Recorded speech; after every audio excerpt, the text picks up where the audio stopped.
বাংলাদেশে ইউনূসের আমলে সবথেকে বেশি বিশৃঙ্খল এবং মৌলবাদীদের যে বাড়বাড়ন্ত সেটা কিন্তু আমরা লক্ষ্য করছি দীর্ঘ সময় যাবৎ।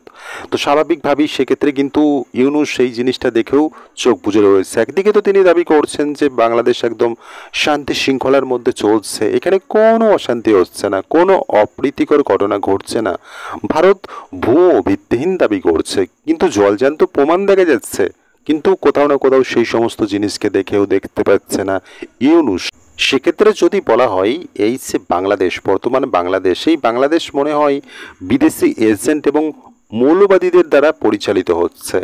বিদেশে বসে কয়েকজন এজেন্ট বলা চলে, তারা কি করছে, তারা বিভিন্ন নির্দেশনা দিচ্ছে বাংলাদেশের একটা শ্রেণীর মানুষকে বা নেতাদেরকে। সেক্ষেত্রে সেই মোতাবেকই কিন্তু তারা সেই সমস্ত জিনিস করছে। এরকম জিনিসটা হয়তো বা সচরাচর দেখা যায় না কোনো একটা দেশ, মানে সোশ্যাল মিডিয়া নির্ভর এরকম একটা জিনিস কিন্তু বাংলাদেশে দেখতে পাচ্ছি। সেক্ষেত্রে হঠাৎ করে দেখা গেল ইউনূস চলে এলো। শেখ হাসিনা যিনি নির্বাচিত সরকার ছিলেন তিনি দেশ থেকে পালিয়ে যাচ্ছিলেন।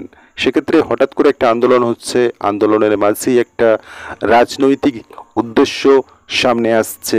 প্রথম দিকে তো মনে হচ্ছিল কোটা আন্দোলন হচ্ছে, সেক্ষেত্রে অধিকারের স্বার্থে মানুষ পথে নেমেছে। পরবর্তীতে সেই যে আন্দোলন সেটা ধীরে ধীরে রাজনীতির রূপ নিল এবং পরবর্তীতে শেখ হাসিনা যখন দেশ ছাড়ছেন তার যে পদ, তার যে জায়গাটা নিচ্ছে ইউনূস। সেক্ষেত্রে যদিও বা জানি ইউনূস কিন্তু নির্বাচিত সরকার চালাচ্ছেন না, বা তিনি যে পদে বসে রয়েছেন নিঃসন্দেহে সেটা নির্বাচিত নয়।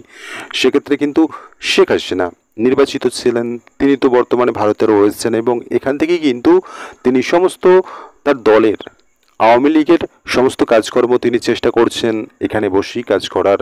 সমস্ত তার কর্মীদের যারা এখনো পর্যন্ত বাংলাদেশে রয়েছে তাদেরকে তিনি নির্দেশ দিচ্ছেন যা যা করণীয় সেগুলো করার মতো বার্তা তিনি সামাজিক মাধ্যমে দিচ্ছেন। এবং সাম্প্রতিককালে আমরা জানি ইউনূস তো কার্যত বলা যেতে পারে যে বাংলাদেশের মসিহা হতে চাইছেন, মানে নিজেকে হয়তো বা বাংলাদেশের মহান পুরুষ টুরুষ বানানোর চেষ্টায় রয়েছেন।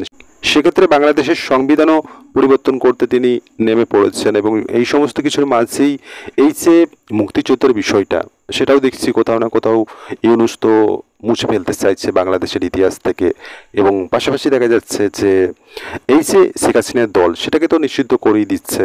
তিনি এই জিনিসটা হয়তো বা ভয় পাচ্ছেন যে পুনরায় যদি শেখ হাসিনার দল নির্বাচনের ময়দানে লড়াইয়ে নামে সেক্ষেত্রে হয়তো বা আবারও পুনরুত্থান হতে পারে, তাদের আবারও হয়তো ফিরে আসতে পারে। সেই আশঙ্কা থেকেই হয়তো বা তিনি এই শেখ হাসিনার দলকে নিষিদ্ধ করছেন।